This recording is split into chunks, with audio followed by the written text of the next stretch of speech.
The new Lord of the Rings movie, The War of the Rohirrim, is out in theaters right now, and so far it doesn't seem to be doing too well during its opening weekend. So far, domestically, it looks like it's only going to bring in around $4.6 million, and internationally, only around $10 million. This film will probably make some money because the budget for it was relatively low, but still, it's not going to do that great. You can look at the Rotten Tomatoes score right now, and audiences are, I would say, decently impressed by it. It has an 83% for audience score. Meanwhile, critics are giving it around 51% on Rotten Tomatoes. So it seems like critics don't like this more than fans, but still there's some media outlets out there trying to defend War of the Rohirrim by saying the only people who don't like this movie are calling it woke, or at least according to this article from IGN, that's kind of what they're insinuating. Lord of the Rings writer, there's nothing woke about the new movie, The War of the Rohirrim's Philippa Boyens, on the challenges of modern fan culture. And like I said, that's pretty much why they're writing this article right now, is to frame it as if you don't like this movie, it's because you're one of those people who are trying to say that it's woke, and this movie isn't woke, according to Philippa Boyens, who not only wrote this movie, but she also was one of Peter Jackson's writers on the Lord of the Rings movies and the Hobbit movies with him. So it's not like she's new to the Lord of the Rings franchise, but she was, I think Peter Jackson had some input on this, but for the most part, it was her story that she was trying to get across with War of the Rohirrim.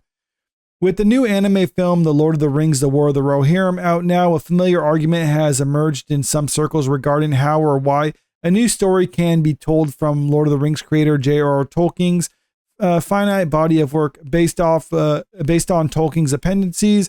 The new film essentially takes basic facts from Middle-earth history and then fills in some of the blanks, telling a brand new tale about a young woman named Hera that takes place some 180 years before the Fellowship of the Ring. Now, just to get this across, it's not like this is an unknown portion of the history that's in the appendices. This is something that's established in the appendices. What they're doing, though, is taking a character that really has nothing about her within the appendices.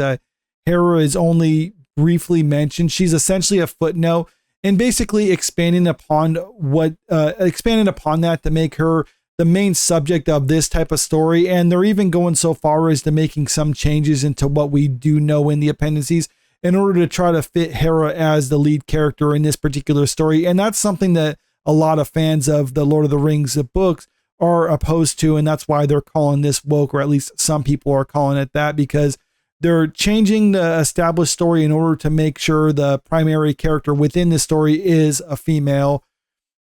And as we saw with the release of the Rings of Power Amazon series, which is also painting in the margins of Tolkien's famous works, actually they've said on the Rings of Power that they're just kind of loosely inspired by it and that they can just do whatever they want with that. That's why a lot of people didn't like the Rings of Power.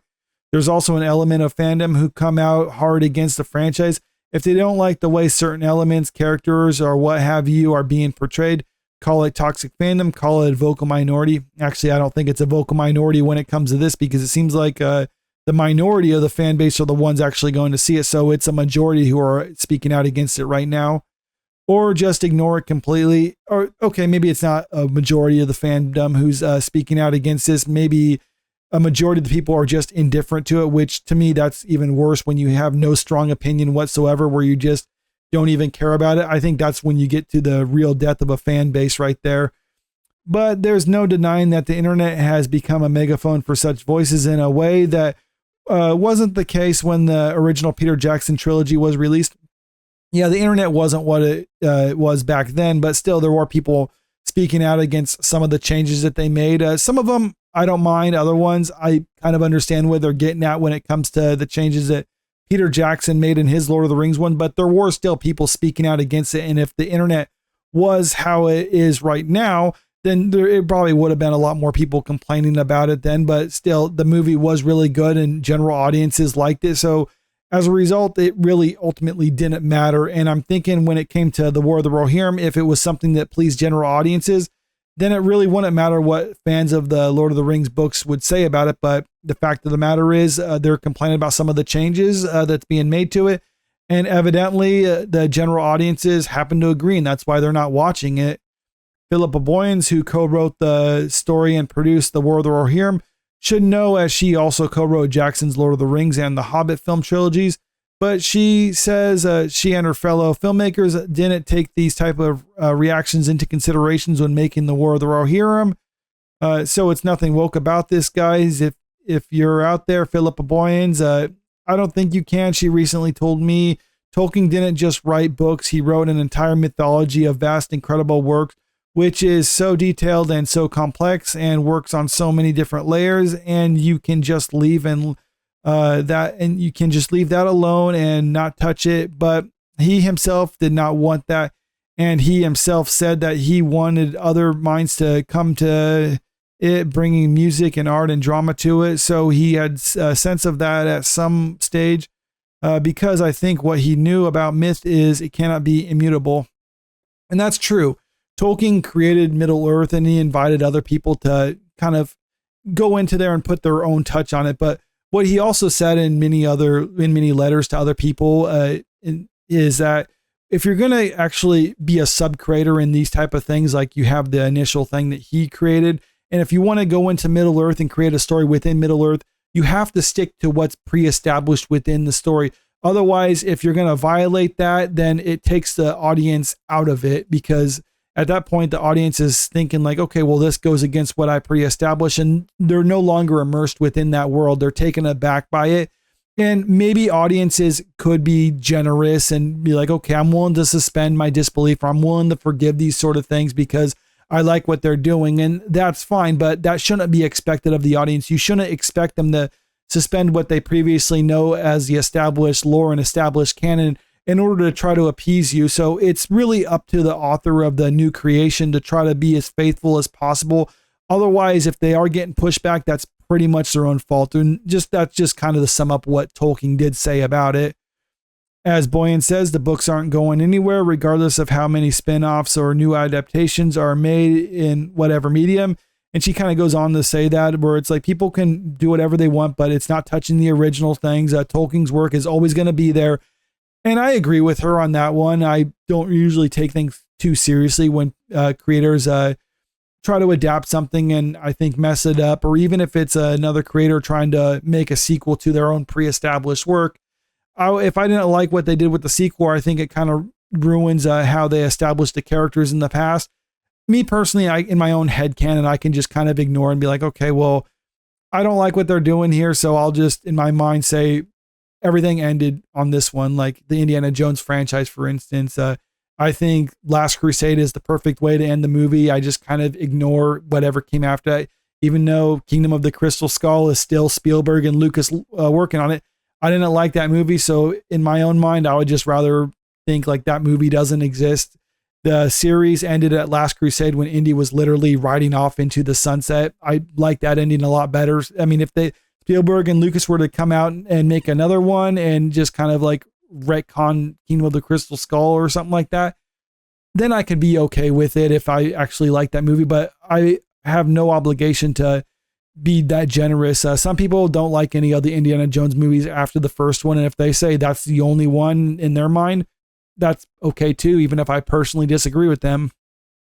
With that philosophy also comes strict guidelines in terms of how sorry, I'm going back. Guidelines in terms of how and when to change anything from pre-established works. Don't change things lightly and don't do it for no reason. Make sure you know what the reason is, and it's a really good storytelling reason why you're having to make the changes, she said. If you're adding, make it as authentic as you can possibly make it. So we didn't just draw upon Eowyn from Lord of the Rings. For a template for Hera, we drew upon a woman from early English history that Tolkien himself would have been familiar with. And Boyens is talking about Athelflaed. Not super familiar with her, but she says she's like the character of Hera that she wrote for War of the Rohirrim, another daughter of kings who her father dies, her husband is killed, her brother is besieged, her people are under attack, and she pulls them together. And first thing she looks to is their defenses. And then once she establishes those defenses, she looks to push them back. And that's a piece of real history. That's a character that we could draw on because it felt authentic. So it's nothing woke about this, guys. If you're out there, And I think that's a good defense, at least on the surface. That seems like a good defense for this sort of thing. The problem is what she was saying is this is something that Tolkien would have been familiar with. And if I grant that premise that Tolkien would have been familiar with this, well, then it stands to reason if Tolkien was familiar with this, then why didn't he make that part of the story within the appendices? Because the fact is he didn't. He made Harrow just a footnote character because he wrote the story that he wanted to write, and it didn't include Athelflaed or any inspiration of that. He wanted Harrow to be a background character. Philippa Boyens, on the other hand, wanted Harrow to be front and center and decided to model her after a real life historical figure. And while that's impressive, and I think they probably should have just made a movie like that, she chose to cast aside a lot of the male leads that Tolkien focused on and instead kind of attributed some of their actions to Hera, and then made Hera the focus of this because Philippa Boyens has said in the past that she wanted to tell a female-centric story. And I think that's ultimately why this is failing, not because it's a female-centric story, quite the opposite. In fact, look at the box office right now. Moana 2, Wicked, those are both doing extremely well. Those are female-centric stories catered towards women.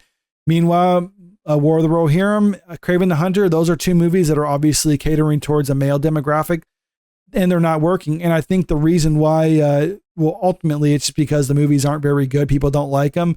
But I think when it comes to War of the Rohirrim, the reason why that's not working is because they're taking something that's more of it's supposed to be more for male audiences, or at least it tends to gravitate towards male audiences more than females.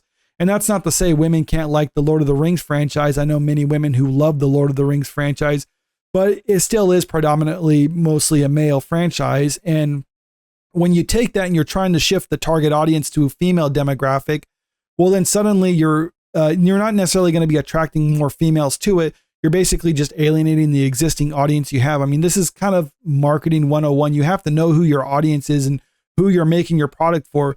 They should have been making this for the same demographic that they made the Lord of the Rings and the Hobbit franchises for, but instead they're trying to change who they're making this for because Philippa Boyens wanted to do her own thing. And that's really why this is failing. Meanwhile, if they get a female-centric story and cater it towards females, like with Moana 2 and Wicked, well, then suddenly they find success. But just think about it if you change those movies around. If you made Moana 2, if you made Moana a side character in that movie and you have some other male character as the lead, that movie probably wouldn't do as well. If you focus Wicked on male characters, and that movie probably wouldn't do as well either. And that's fine because the franchise isn't made for those demographics. And I think that's what a lot of studios, when people say this is getting woke, going broke, I think what it is a lot of people in charge of these projects kind of lose track of who they should be trying to cater to when it comes to these sort of movies. And if they kind of understand that this is who our target audience is, and even if they don't necessarily like that, then make a story for the demographic you want to try to appease, but don't try to change the demographic of something that's already established, because that doesn't seem to really work out when you try to go down that route. We've seen many franchises fail as a result of that, and many popular movies and IPs fail because they're trying to shift who they're trying to cater to, and usually it's trying to get away from catering to men and try to appease more other groups. And like I said, just make movies for them. Don't try to shift something else around, because that's how you end up losing a lot of money. But let me know what you think about all this in the comment section below. Have you seen War of the Rohirrim? Do you think it's trying to push a woke agenda? Or do you think some people are overreacting? You think the movie should be doing a lot better? Or do you think the movie just isn't that good and that's why it's not really succeeding? Comment below, let me know. And as always, make sure you click that subscribe button if you want to stay up to date in the latest entertainment news. And make sure you click that like button and share this video out there, because it really helps out with the channel. Thank you.